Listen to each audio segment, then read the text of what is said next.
Welcome back friends. இன்றைக்கி நம்ம கொஞ்சம் அட்வான்ஸ்டான டாபிக், அதாவது simple compound and complex sentences அப்படி என்ன அதை எப்படி ஃபார்ம் பண்ணுறது அப்படிங்கிறத பற்றி பார்ப்போம். ஆரம்பத்தில் இதோட இன்ட்ரொடக்ஷன், அப்புறம் சிம்பிளான எக்ஸாம்பிள்ஸ் அதெல்லாம் பார்த்துட்டு கடைசியில் கொஞ்சம் அட்வான்ஸ்டான எக்ஸாம்பிள்ஸ் அதையும் கொடுக்குறேன். இதை பார்க்குறது மட்டும் இல்லாமல் நீங்கள் திரும்ப ப்ராக்டிஸ் பண்ணாதான் உங்களோட ஓன் சென்டென்சஸை வச்சு இதை ஃபார்ம் பண்ணி ஒரு சென்டென்ஸை ரீஃப்ரேஸ் பண்ணி ஒரு ஃபார்மேட்லேருந்து இன்னொரு ஃபார்மேட்டுக்கு, for example dependent clause, independent clause அப்படிங்கிறத போக போக பார்ப்போம். அதை வந்து நீங்கள் சென்டென்ஸ்க்கு முன்னாடி பின்னாடி இந்த மாதிரி ஷஃபிள் பண்ணி ப்ராக்டிஸ் பண்ணால் தான் உங்களுக்கு இது வந்து பழகும். நீங்கள் ப்ராக்டிஸ் பண்ணாட்டி இப்போ வீடியோ பார்த்துட்டு ஒரு வாரத்தில் இல்லை 2 வாரத்தில் வந்து மறந்து போயிட்டோம். அப்படி மறக்காமல் இருக்கிறதுக்கு டே டு டே கான்வர்சேஷனில் வந்து நீங்கள் பயன்படுத்திக்கிட்டே இருந்தால் தான், இல்லை ப்ராக்டிஸ் பண்ணிகிட்டே இருந்தால் தான் வந்து நேச்சுரல் ஃப்ளோவாக வந்து கொஞ்சம் காலத்தில் உங்களுக்கு அந்த ஃப்ளூயன்சி வரும். ஸோ கடைசி வரைக்கும் என்னோட இணைந்துருங்க. இந்த எக்ஸாம்பிள்ஸ் எல்லாத்தையும் பாருங்கள். உங்களோட ப்ராக்டிக்கல் லைஃப்பில், உங்களோட டெய்லி கான்வர்சேஷனில் இதை எல்லாத்தையும் பயன்படுத்துங்க. So you will become fluent soon. இப்போது நம்ம டீட்டெயில்டாக இந்த சிம்பிள் காம்பவுண்ட் காம்ப்ளெக்ஸை பற்றி பார்க்குறதுக்கு முன்னாடி ஒரு சின்ன introduction. In English grammar, sentences can be classified as simple, compound or complex depending on the number and types of clauses they contain. அதாவது சிம்பிளாக சொல்ல போனால் ஒரு சென்டென்ஸை வந்து நம்ம வந்து எப்படி சிம்பிள், காம்பவுண்ட், காம்ப்ளெக்ஸ்னு வகைப்படுத்துவோம்னா, ஒரு வேர்ப், ஒரு சப்ஜெக்ட் அதோடு வந்து முடிஞ்சு போயிடுதா சிம்பிளாக, அல்லது ஒரு முதன்மை வாக்கியம், ஒரு துணை வாக்கியம், இது ரெண்டும் வந்து ஒரு இணைப்பு சொல் மூலமா வந்து இணைக்கப்படுதா. இந்த இணைப்பு சொல் மூலமா இணைச்சாலும் முதல் ஹாஃப் ஆஃப் த சென்டென்ஸையும் ரெண்டாவது ஹாஃப் ஆஃப் த சென்டென்ஸையும் பிரிக்க முடியுதா, அப்படி பிரித்தா பொருள் தருமா, இதெல்லாம் பொறுத்து தான் வந்து நாம் அதை வந்து வகைப்படுத்துவோம், சிம்பிள், காம்பவுண்ட் ஆர் காம்ப்ளெக்ஸ் அப்படின்னு சொல்லிட்டு. இது நம்ம உதாரணங்களை பார்க்க நமக்கு வந்து எளிமையாக புரியும். இப்போது இந்த எக்ஸ்ப்ளனேஷன் வந்து கொஞ்சம் கஷ்டமாக இருக்குது புரியறதுக்கு அப்படின்னு நினச்சிங்கன்னா கவலையப்படாதீங்க. எக்ஸாம்பிள்ஸை பார்ப்போம், ஈஸியாக புரியும். நம்ம எக்ஸாம்பிள்ஸ் பார்த்ததுக்கு அப்புறமும் கொஞ்சம் குழப்பமாக இருக்குது அப்படின்னு நினச்சிங்கன்னா கமெண்ட்டில் தயவு செஞ்சு சொல்லுங்கள். இன்னொரு எபிசோட் இதை பற்றி டீட்டெயிலாக பேசுவோம், ஒன்றும் பிரச்சனை இல்லை. தயங்காதீங்க, உங்கள் கருத்துக்களை தயக்கம் இல்லாமல் பதிவிடுங்க. அப்போ தான் வந்து நாம் ஏதாச்சும் இந்த கண்டென்ட்டில் இம்ப்ரூவ் பண்ணணும், இல்லை வந்து உங்களுக்கு ஏதாச்சும் சந்தேகங்கள் இருக்குது அதை கிளாரிஃபை பண்ணணுன்னாலும் எனக்கு வந்து தெரிய வரும். Now, first topic, simple sentence. A simple sentence has the most basic elements that make it a sentence: a subject, a verb, and a completed thought. அதாவது சிம்பிள் சென்டென்ஸ், நம்ம பேசுகிற வாக்கியங்கள் நம்ம டே டு டே கான்வர்சேஷனில் பொதுவாகவே வந்து almost எல்லா வாக்கியமும் வந்து simple சென்டென்ஸாக தான் இருக்கும். ஏன்னா வந்து அதில் ஒரு சப்ஜெக்ட், ஒரு ஆளை குறிக்கலாம், ஒரு பொருளை குறிக்கலாம், ஒரு வேர்ப், ஒரு ஆக்ஷன், ஒரு செய்வினை அதை வந்து குறிக்கலாம். அந்த வாக்கியம் வந்து முழுமை பெறுவதாக இருக்கும். உதாரணத்துக்கு ஒரு சிம்பிளான சென்டென்ஸை எடுத்துக்கோமே. Joe waited for the train. Joe வந்து புகையிரதத்துக்காக, அதாவது தொடர்வண்டி ட்ரெயினுக்காக வந்து காத்துக்கிட்டு இருந்தாங்க. Waited for the train. இது வந்து சிம்பிள் பாஸ்ட் அப்படிங்கிறது நம்ம எல்லாருக்குமே தெரியும். இங்கே பார்த்தீங்கன்னா ஜோ அப்படிங்கிறது தான் வந்து சப்ஜெக்ட், ஒரு நபரை குறிக்கிறது. வெயிட்டட், காத்திருந்தார்கள் அப்படிங்கிறது வேர்ப், அந்த செய்வினையை குறிக்கிறது. ஸோ இந்த ஒரே சிம்பிளான சென்டென்ஸில் வந்து நம்ம சொல்ல வந்த விஷயத்தை, கருத்தை சொல்லி முடிச்சாச்சு. So it's as the name says, it's a simple sentence. அதே மாதிரி ரெண்டாவது உதாரணத்தை பார்த்தீங்கன்னா, the train was late. அந்த ட்ரெயின் வந்து லேட்டாக வந்தது, தாமதமாச்சு அப்படின்னு சொல்கிறது. இதுவும் வந்து ரொம்ப காம்ப்ளெக்ஸான, ரொம்ப சஃபிஸ்டிகேட்டடான சென்டென்ஸ் ஃபார்மேஷன்லாம் இல்லை, ரொம்ப சிம்பிளான formation. And third one, Mary and Samantha took the bus. மேரியும் சமந்தாவும் பஸ் எடுத்து போனாங்க. இதில் வந்து 2 சப்ஜெக்ட் இருக்குது, மேரி அண்ட் சமந்தா, 2 நபர்களை குறிச்சிருக்கோம். ஆனாலும் இது வந்து ஒரு சிம்பிள் சென்டென்ஸ் தான். இதில் வந்து காம்ப்ளெக்ஸாக எதுவுமே கிடையாது. Mary and Samantha took the bus, அவ்வளோதான், முடிஞ்சு போச்சு. சொல்ல வந்ததை சொல்லி முடிச்சிட்டோம் சிம்பிளாக. இப்போது காம்பவுண்ட் சென்டென்ஸ்னால் என்னன்னு பார்ப்போம். A compound sentence refers to a sentence made up of 2 independent clauses or complete sentences connected to one another with a coordinating conjunction. Coordinating conjunctions are easy to remember if you think of the word fanboys. அதுக்கு அந்த பாயிண்ட்டுக்கு வரேன். அதுக்கு முன்னாடி compound sentence என்னன்னா 2 independent clauses or complete sentences.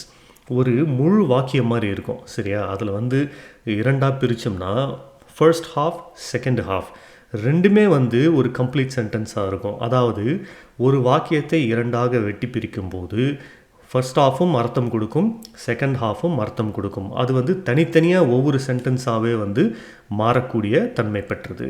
உதாரணத்துக்கு நம்ம எக்ஸாம்பிள்ஸை பார்ப்போம். அதுக்கு முன்னாடி ஒரு சின்ன ஹிண்ட்டு இங்கே கொடுத்துருக்கேன்.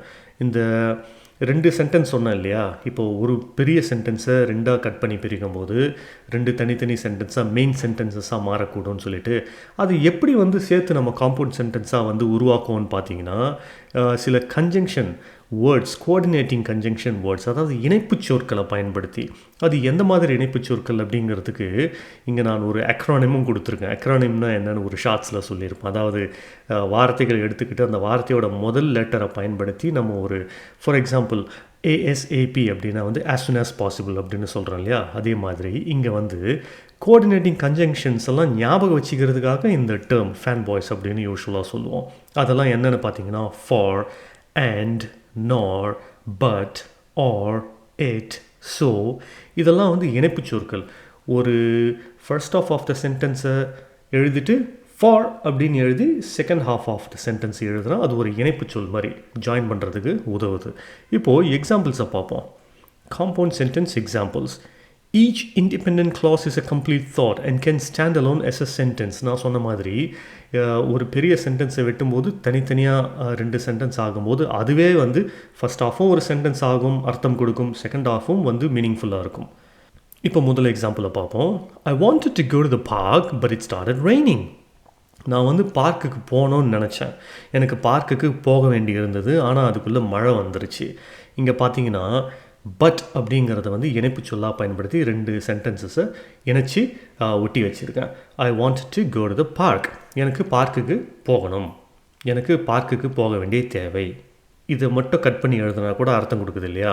அதே மாதிரி ரெண்டாவது ஹாஃபை நான் கட் பண்ணி எழுதணும்னா இட் ஸ்டார்டட் டு ரெயின் அல்லது இட் ஸ்டார்டட் ரெய்னிங் அப்படின்னும் சொல்லலாம். மழை வர ஆரம்பிச்சிருச்சு அப்படின்னும் சொல்லலாம். இப்போ இந்த ஒரு சென்டென்ஸே 2ஆக பிரிக்கும்போது it's still meaningful. I wanted to go to the park is meaningful.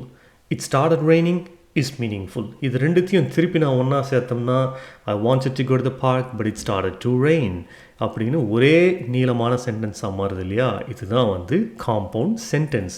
இப்போ வந்து இது மட்டும் மனசில் வச்சுக்கோங்க. இப்போ மற்ற எக்ஸாம்பிள்ஸ்க்கும் இதையே அப்ளை பண்ணி பார்ப்போம். புரியாட்டி கமெண்ட்ஸில் தெரிவிங்க, திருப்பி இதை பற்றி நம்ம டிஸ்கஸ் பண்ணுவோம்.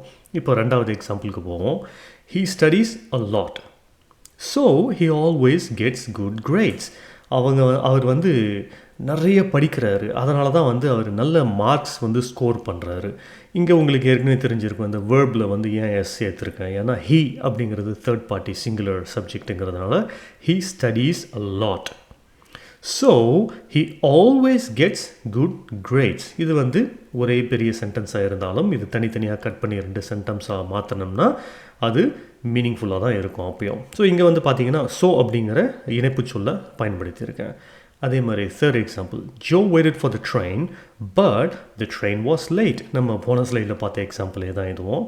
I like football and I like rugby. இங்கே பார்த்தீங்கன்னா 2 சப்ஜெக்ட், அதாவது ஐ அப்படின்னு 2 முறையும் ஒரே சப்ஜெக்டை தான் குறிச்சிருக்கேன். இன்னொன்று நீங்கள் முக்கியமாக நோட் பண்ணணும். இது எப்படி வந்து நம்ம காம்பவுண்ட் சென்டென்ஸை 2ஆக பிரித்தாலும் பொருள் கொடுக்குதுன்னு பார்த்தீங்கன்னா ஃபர்ஸ்ட் ஹாஃப்லேயும் வந்து ஒரு சப்ஜெக்ட் ஒரு வேர்பு வரும், செகண்ட் ஹாஃப்லேயும் பார்த்தீங்கன்னா ஒரு சப்ஜெக்ட் ஒரு வேர்பு வரும். இங்கே பார்த்தீங்கன்னா ஐ லைக், நான் அப்படிங்கிறது சப்ஜெக்ட், லைக்குங்கிறது பிடிக்கிறது, அது ஒரு வேர்பு. ஓகேங்களா? அதே தான் வந்து ரெண்டாவது ஹாஃப்லேயும் பார்த்தீங்கன்னா ஐ லைக் ரக்பி அப்படின்னு எழுதியிருக்கேன்.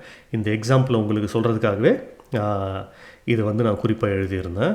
ஸோ இங்கே ஒரே சப்ஜெக்ட், அதாவது ஐ அப்படின்னு பயன்படுத்தியிருக்கேன். ஆனால் கடைசி எக்ஸாம்பிளில் பார்த்தீங்கன்னா I stayed home last night and John went to the cinema. இங்கே ஐ அப்படிங்கிற ஒரு சப்ஜெக்ட் ஃபர்ஸ்ட் ஹாஃபில் பயன்படுத்தியிருக்கேன், செகண்ட் ஹாஃபில் ஜான் அப்படிங்கிற சப்ஜெக்டை பயன்படுத்தியிருக்கேன். இங்கே பார்த்தீங்கன்னா ஸ்டேட் அப்படிங்கிறது வேர்பு ஃபர்ஸ்ட் ஹாஃபில், வெண்ட் அப்படிங்கிறது வேர்பு செகண்ட் ஹாஃபில். அவ்வளோதான், simple. I stayed home last night and John went to the cinema. இப்போது இது வந்து நம்ம காம்பவுண்ட் சென்டென்ஸை எப்படி ஃபார்ம் பண்ணுறது அப்படிங்கிறத கற்றுக்கிட்டோம். இப்போது காம்ப்ளெக்ஸ் சென்டென்ஸ் அப்படின்னா என்னென்னு பார்ப்போம். இது வரைக்கும் பார்த்ததை ஒரு 30 செகண்ட் வீடியோவை பாஸ் பண்ணிவிட்டு ரீகலெக்ட் பண்ணி பாருங்கள். ஏன்னா அடுத்தடுத்து நம்ம போய்கிட்டே இருந்தோம்னா உங்களுக்கு கொஞ்சம் குழப்பமாக வரதுக்கு வாய்ப்பு இருக்குது. So take a break, few minutes ஒரு பிரேக் எடுத்துக்கிட்டு யோசிச்சு பாருங்கள். ஓகே, சிம்பிள் சென்டென்ஸ்னா என்ன, காம்பவுண்ட் சென்டென்ஸ்னா என்ன, நான் என்ன சொல்லியிருக்கேன், உங்களோட புரிதல் வந்து கரெக்டாக இருக்கா, எக்ஸாம்பிள்ஸ் நீங்கள் வந்து ஓனாக ஃபார்ம் பண்ண முடியுதா அப்படின்னு ட்ரை பண்ணி பாருங்கள். அதுக்கப்புறம் இந்த காம்ப்ளெக்ஸ்லேருந்து ரெஸ்யூம் பண்ணுவோம். Let's resume now. A complex sentence contains one independent clause and one or more dependent or subordinate clauses. A dependent clause cannot stand alone as a sentence and usually begins with a subordinating conjunction. Okay, போன எக்ஸாம்பிளில், அதாவது போன topic compound சென்டென்ஸில் இரண்டுமே வந்து main சென்டென்ஸாக மாறக்கூடிய வல்லமை பெற்றவை. ஆனால் இங்கே பார்த்தீங்கன்னா காம்ப்ளெக்ஸ் சென்டென்ஸில் ஒன்று வந்து மெயின் சென்டென்ஸாக இருக்கும். ஓகேங்களா, மெயின் கிளாஸ், அதாவது இண்டிபெண்ட் கிளாஸ். இண்டிபெண்ட்னா வந்து எதையும் சாராத, சொந்தமாக வந்து நிற்கக்கூடிய இண்டிபெண்ட் கிளாஸ். அடுத்து பார்த்திங்கன்னா அதை சார்ந்து வரக்கூடிய ஒரு கிளாஸ் இருக்கும், அதாவது சப்பார்டினேட் கிளாஸ், அதாவது சார்ந்து வரக்கூடிய. இண்டிபெண்ட்டை சார்ந்த அப்படின்னா என்ன அர்த்தம்? Depend clause. எஸ், இண்டிபெண்ட்டுக்கு ஆப்போசிட் டிபெண்ட். இப்போ நான் வந்து இண்டிபெண்ட்டாக இருக்கேன்னா நான் வந்து எதையும் சாராமல் சுயமாக சொந்தமாக இருக்கிறேன் அப்படின்னு அர்த்தம். டிபெண்ட்னா நான் சார்ந்து இருக்கிறேன் அப்படின்னு அர்த்தம். அதே மாதிரி தான் இந்த ஒரு பெரிய சென்டென்ஸில் கட் பண்ணோம்னா முதல்ல வந்து இண்டிபெண்ட் இருக்கலாம், அடுத்து டிபெண்ட் இருக்கலாம். இல்லை தலைகீழாக முதல்ல டிபெண்ட் இருக்கலாம், அடுத்து இண்டிபெண்ட் வரலாம். கொஞ்சம் காம்ப்ளெக்ஸாக இருக்குல்ல. ஈஸி எக்ஸாம்பிள்ஸை பார்ப்போம், சுலபமாக புரியும். Below are some of the most common subordinating conjunctions. இங்கேயும் பார்த்தீங்கன்னா போன முறை நான் இந்த இணைப்பு சொல் பற்றி பேசியிருந்தேன் இல்லையா, இங்கேயும் அந்த மாதிரி ரெண்டு சென்டென்ஸையும் இணைக்கிறதுக்கு சில வார்த்தைகளை பயன்படுத்துவோம். உதாரணத்துக்கு after, although, as, because, before, even though, if, since, though, unless, until, when, whenever, whereas, wherever, while, இந்த மாதிரி. இதை வந்து உதாரணங்களை பயன்படுத்தி பார்ப்போம், எப்படி பொருள்படுதுன்னு பார்த்துருவோம். I went to bed early because I was tired. Okay, ஒரு சின்ன எக்ஸாம்பிள் கொடுத்துருக்கேன். இங்கே வந்து இதை ரெண்டாக பிரித்தோம்னா I went to bed. Okay, I went to bed. சரி, நான் வந்து தூங்குறதுக்கு போயிட்டேன், படுக்கைக்கு போயிட்டேன் அப்படின்னு சொல்கிறது இது வந்து பொருள் தரும். I went to bed early, நான் சீக்கிரமே வந்து படுக்கிறதுக்கு போயிட்டேன் அப்படின்னு சொல்லிட்டு. ஆனால் இரண்டாவது சென்டென்ஸ் பார்த்தீங்கன்னா பிகாஸ் I was tired, ஏன்னா எனக்கு டயர்டாக இருந்துச்சு. இதை மட்டும் வெட்டி எடுத்தோம்னா பொருளே இருக்காது. இது என்ன எதுவுமே இல்லாமல், சம்மந்தமே இல்லாமல் ஒரு சென்டென்ஸாக இருக்குது அப்படிங்கிற மாதிரி இருக்கும். அதுதான் வந்து இண்டிபெண்ட் கிளாஸ். எதையாச்சும் ஒன்றத்தை வந்து டிபெண்ட் பண்ணி தான் வரும்.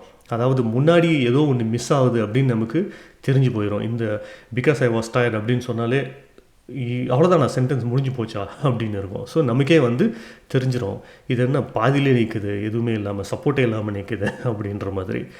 when the bell rang we left the classroom. இங்கே பார்த்தீங்கன்னா இதை வந்து ஃபஸ்ட்டு டிபெண்ட் கிளாஸ் எழுதியிருக்கேன், அடுத்து இண்டிபெண்ட் கிளாஸ் எழுதியிருக்கேன். ரெண்டாவது எக்ஸாம்பிளில் when the bell rang, bell அடிக்கும்போது என்ன ஆச்சு அப்படின்னு கேட்போம் இல்லையா. ஸோ அந்த சென்டென்ஸே வந்து இன்கம்ப்ளீட்டாக நிற்குது பாருங்கள். அதுதான் வந்து டிபெண்ட் கிளாஸ். ரெண்டாவது பார்த்தீங்கன்னா we left the classroom, நாங்கள் வகுப்பறையை விட்டு கிளம்பிட்டோம் அப்படின்னு சொல்கிறது. அது வந்து ஒரு முழுமை பெற்ற ஒரு சென்டென்ஸ் அது. ஸோ இது வந்து ஒரு சின்ன example.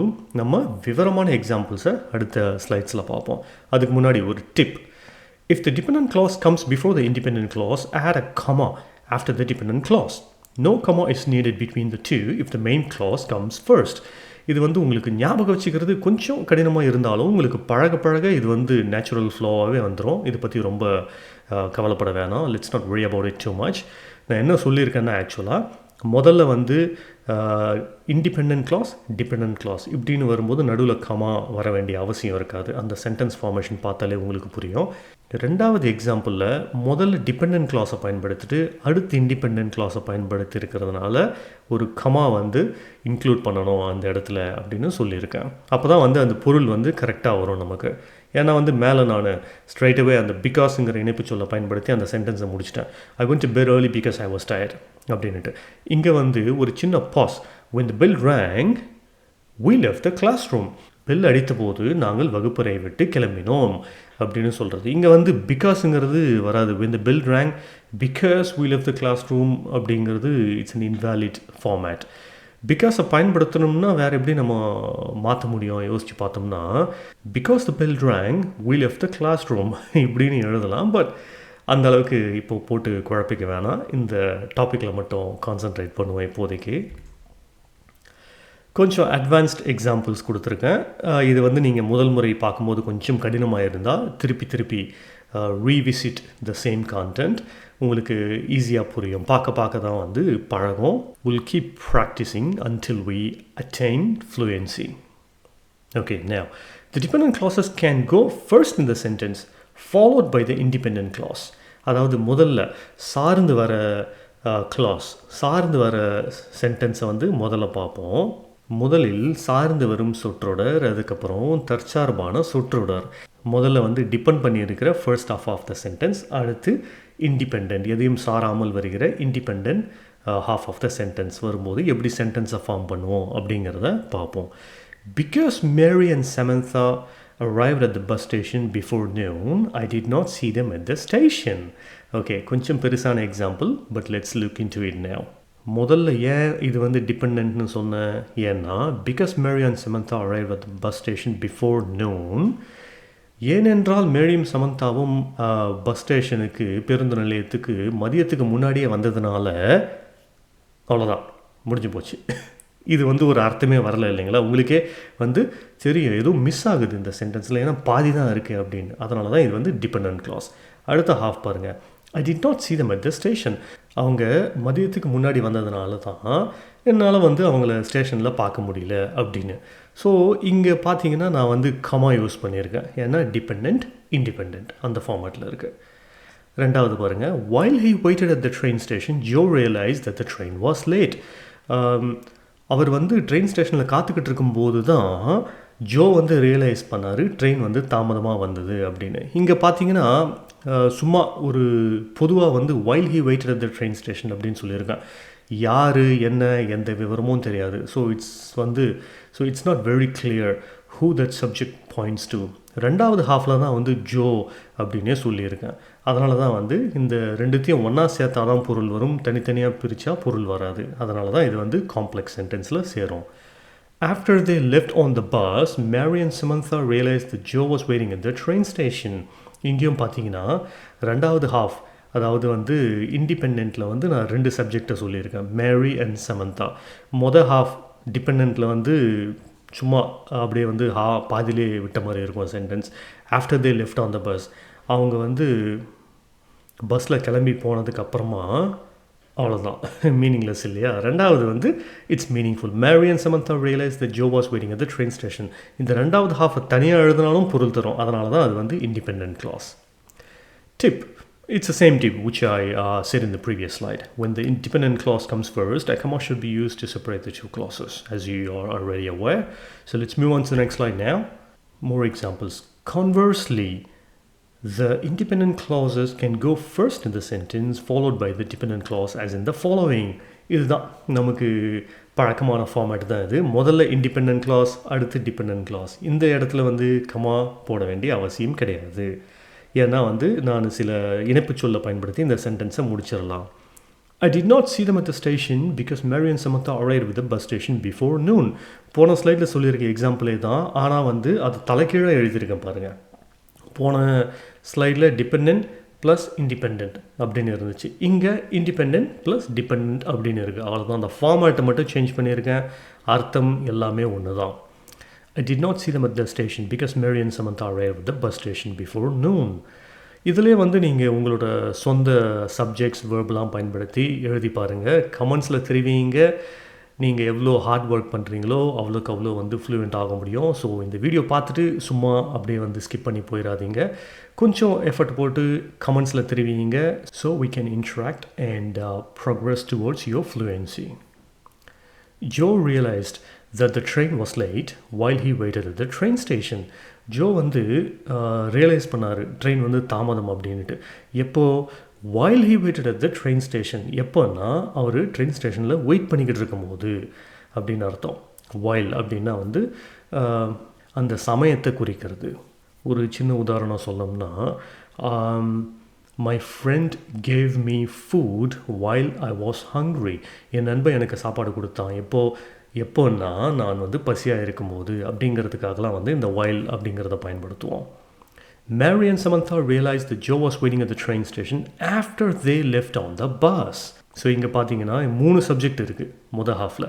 Mary and Samantha realized that Joe was waiting at the train station. மேரியும் சமந்தாவும் என்ன ரியலைஸ் பண்ணாங்கன்னா, ஜோ வந்து ட்ரெயின் ஸ்டேஷன்லேயே காத்துக்கிட்டு இருக்காரு அப்படின்னு.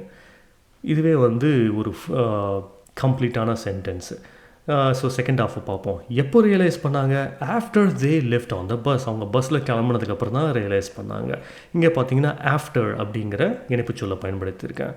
So, as usual, the tip is when the independent clause comes first, a comma should not be used to separate the two clauses. It's unnecessary. Okay, இன்றைக்கி கொஞ்சம் நிறையவே கற்றுக்கிட்டு இருக்கோம். அதனால தான் சொல்கிறேன், உங்களுக்கு கொஞ்சம் கடினமாக இருந்தால் ஃபாலோ பண்ணுறதுக்கு பிரேக் எடுத்துக்கங்க. நடுவில் சிம்பிள் முடிஞ்ச உடனே ஒரு சின்ன பிரேக், காம்பவுண்ட் முடிஞ்ச உடனே ஒரு சின்ன பிரேக், அடுத்து காம்ப்ளெக்ஸ். ப்ராக்டிஸ் பண்ணுங்கள். இல்லை இது புரியறதுக்கு கொஞ்சம் கடினமாக இருக்குன்னு நினச்சிங்கன்னா கமெண்டில் தெரிவிங்க. நாம் இன்னும் நிறைய இந்த சென்டென்ஸ் ஃபார்மேஷனை பற்றி பேசலாம். ஒன்றும் பிரச்சனை இல்லை. I'm happy to explain in detail. Thanks for your time and see you all in next episode soon. Bye.